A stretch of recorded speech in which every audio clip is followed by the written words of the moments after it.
ano? Ang hirap mangisda. Yan lang ang masasabi ko. Kaya dapat lang talaga mahal ang isda.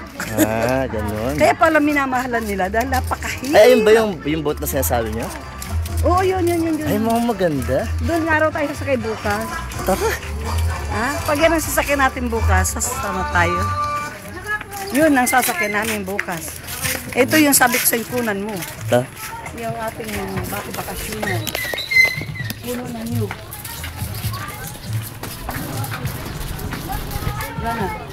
Hindi na ako makikita niya sa video sa sobrang itim. Hindi po ba kayo natakot, Kapitana? Hindi naman ako natakot. Silot-lot ang walang hindi kumikilos. Nakakapit lang siya. Wala siyang movement. Kasi talaga isang magalaw. Sinabihan siya ng lahat na tayo ka dyan. Kahit saan mo ilagay.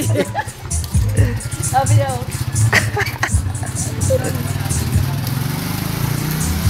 Kung bibigyan po kayo ng chance, Kapitana, uulitin niyo po ba yung... uulitin ko pa rin.